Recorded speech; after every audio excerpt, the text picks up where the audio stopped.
নমস্কার। ডিজিটাল দুনিয়ায় আপনাদের সবাইকে স্বাগত। কখনো কি মনে হয়েছে ফোনের একটা ক্লিকে যে মুহূর্তটা আমরা ধরে ফেলি সেটা কিভাবে একটা ছবি বা ভিডিওতে বদলে যায়? চলুন আজ আমরা সেই প্রযুক্তিগত জাদুর পর্দাটা একটু সরিয়ে দেখব, কিভাবে আমাদের চারপাশের বাস্তব জগৎটা এসে ধরা দেয় আমাদের স্ক্রিনে। তো চলুন একদম গোড়া থেকে ব্যাপারটা বোঝা যাক। ভাবুন তো, ফোন দিয়ে একটা ছোট্ট ভিডিও রেকর্ড করা হচ্ছে। এই যে এত সাধারণ একটা কাজ, এর পেছনেই কিন্তু লুকিয়ে আছে আজকের আলোচনার আসল প্রশ্নটা। একটা ফোন ঠিক কিভাবে একটা মুহূর্তকে ক্যামেরাবন্দী করে এমন একটা ফাইলে পরিণত করে যেটা আমরা সঙ্গে সঙ্গে শেয়ার করে দিতে পারি। আসল চ্যালেঞ্জটা কিন্তু এখানেই। আমাদের চারপাশের জগৎটা হলো অ্যানালগ, মানে শব্দ আর আলোর অবিচ্ছিন্ন তরঙ্গ বা ঢেউ। কিন্তু মুশকিল হলো কম্পিউটার এই তরঙ্গের ভাষা বোঝে না। সে বোঝে শুধু ডিজিটাল ভাষা, মানে স্রেফ দুটো সংখ্যা, 1 আর 0 দিয়ে তৈরি আলাদা আলাদা নম্বর। তাই বাস্তব জগতের এই তরঙ্গকে কম্পিউটারের বোঝার মতো সংখ্যায় বদলে ফেলাই হলো আমাদের প্রথম কাজ। প্রথম পর্ব বাস্তবতাকে সংখ্যায় অনুবাদ। এই পর্বে আমরা দেখব কিভাবে এই অ্যানালগ জগৎটাকে দুটো জাদুকরী প্রক্রিয়ার মাধ্যমে ডিজিটাল ভাষায় বদলে ফেলা হয়। এই প্রক্রিয়া দুটো হল স্যাম্পলিং আর কোয়ান্টাইজেশন।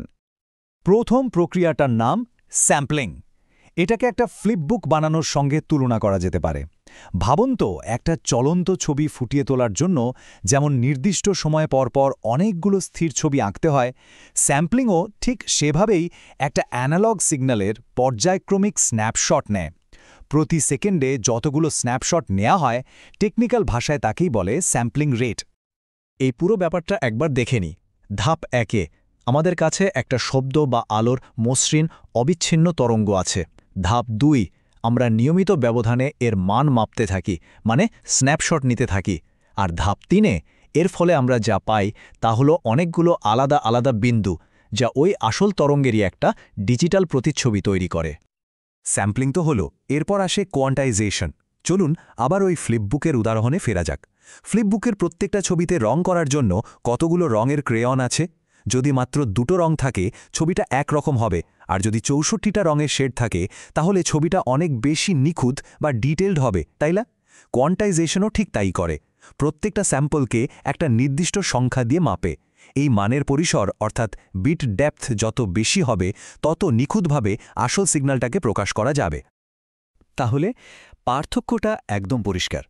স্যাম্পলিং রেট ঠিক করে আমরা কত ঘন ঘন মাপছি, যা গতি নির্ধারণ করে, আর কোয়ান্টাইজেশন ঠিক করে আমরা কতটা নিখুঁতভাবে মাপছি, যা ডিটেল বা গভীরতা নির্ধারণ করে। তাহলে এবার মনে করার চেষ্টা করুন তো, যে কোনো অ্যানালগ সিগন্যালকে ডিজিটাল ডেটায় পরিণত করার প্রধান দুটো ধাপ কি?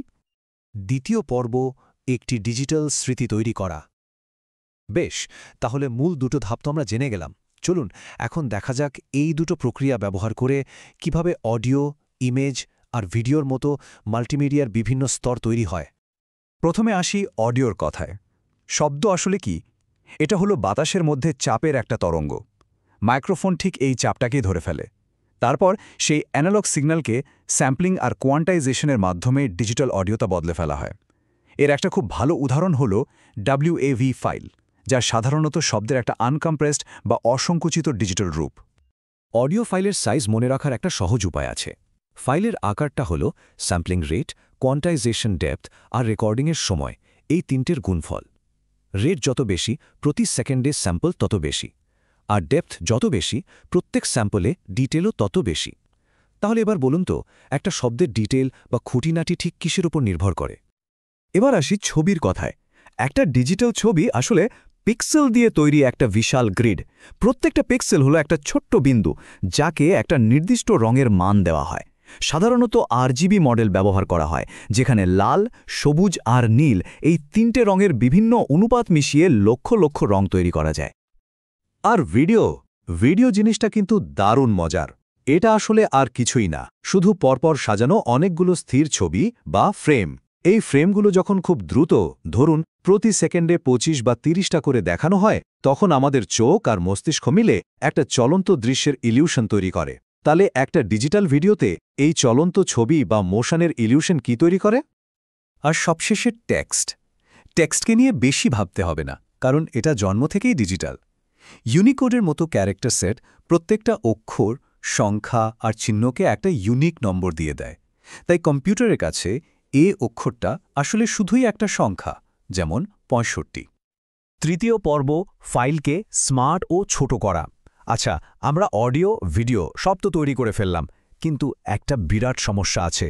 এই কাঁচা বা ফাইলগুলোর সাইজ অনসম বড় হয়। এই ফাইল তো আর সহজে শেয়ার করা যায় না। এখানেই আসে কম্প্রেশনের জাদু। শুধু একবার এই চার্টটার দিকে দেখুন। কম্প্রেশনের আগে আর পরে ফাইলের আকারের তফাৎটা অবিশ্বাস্য, তাই না? একটা ফাইল যেখানে 100 ইউনিট জায়গা নিচ্ছে, কম্প্রেস করার পর সেটা মাত্র 5 ইউনিটে নেমে আসতে পারে। প্রশ্ন হলো, এত ডেটা না হারিয়ে এটা কিভাবে সম্ভব? কম্প্রেশনের মূল মন্ত্রটা কিন্তু খুব সহজ। যা বারবার আসছে, মানে যা রিপিটেটিভ, সেটাকে বাদ দিয়ে দাও। ধরুন 10 দিনের জন্য বেড়াতে যাচ্ছেন। 10টা একই রকম নীল শার্ট ব্যাগে ভরার বদলে একটা শর্ট নিলেন আর সাথে একটা চিরকুটে লিখে রাখলেন X10। ব্যাস, জায়গা বেঁচে গেল। কম্প্রেশন ঠিক এই কাজটাই করে। চলুন 2 ধরনের কম্প্রেশন দেখে নিই। ছবির জন্য আমরা ব্যবহার করি জেপিজ। এটা ছবির ভেতরের স্থানিক বা স্পেশিয়াল পুনরাবৃত্তি খুঁজে বের করে।